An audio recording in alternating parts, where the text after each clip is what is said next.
Physical supplements to supersize your business. What does that even mean? Sharon Horne-Ellstrom here. Let's talk about this today. We're talking about physical health and well-being in both the Be a Better You annual challenge this year and in Supersize Your Business. Decide this was the year to simplify and merge the content that I create, at least with respect to topics. Now, it's kind of like the idiom thing I did for 5 years, or it might have been 6 years, where I talked about a different idiom, what it means, where it came from, and how you could use it to supersize and grow your business. Well, physical well-being and health of our business is just as important as the physical well-being and health of us as individuals.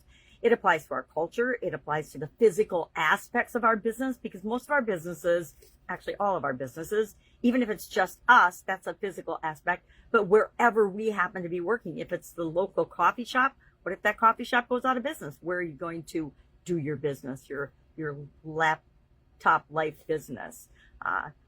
So I talked about the different supplements that I take, how I do it, how I come up with it, how I use myself as my own experiment, and the embarrassing things that I put on my body because they're dermafusion technology. And so that means it goes through your skin, which I think that they're pretty effective. Otherwise, I wouldn't still be doing it.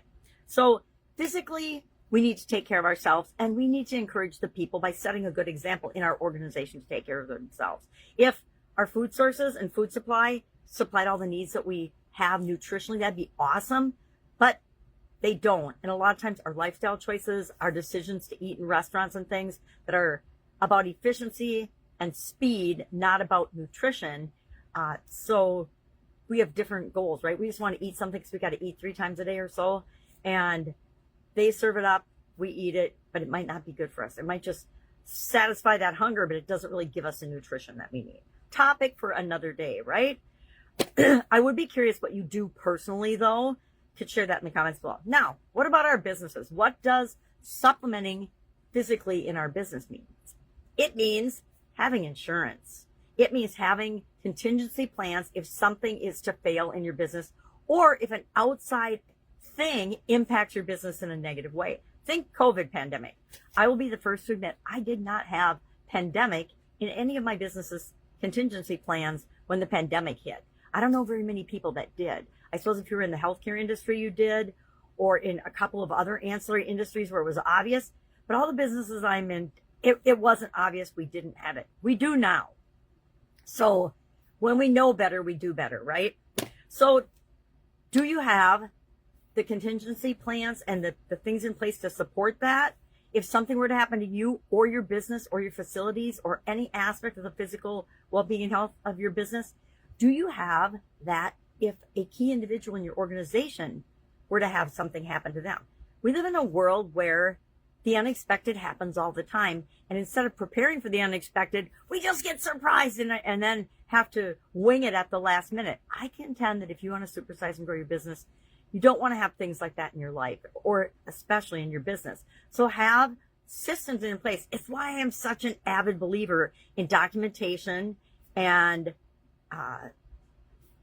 work flows and things, so that anybody can step into and fill the shoes of somebody if they were to have something happen to them. If they had a person in their family that needed their help and assistance, if they had an accident, if they got sick, etc.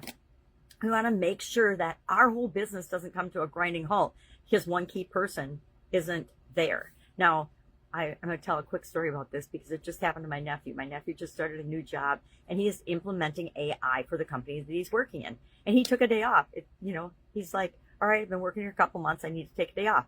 And the whole office was in a panic because he's the only one that knows how to do those things. And so when he got back, they're like, we need you to do a little training webinar or seminar for us, because without you here this one day, we couldn't do any of these things. And so it made him feel good from a standpoint of, hey, I guess I'm doing something and people are recognizing that it's kind of important.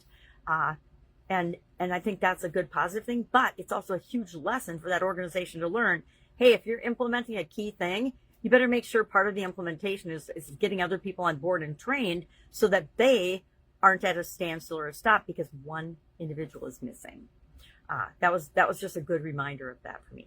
So, second question today is, how are you supporting and supplementing the physical area and aspects of your organization? How are you physically supporting the culture? How are you covering yourself in case of emergency?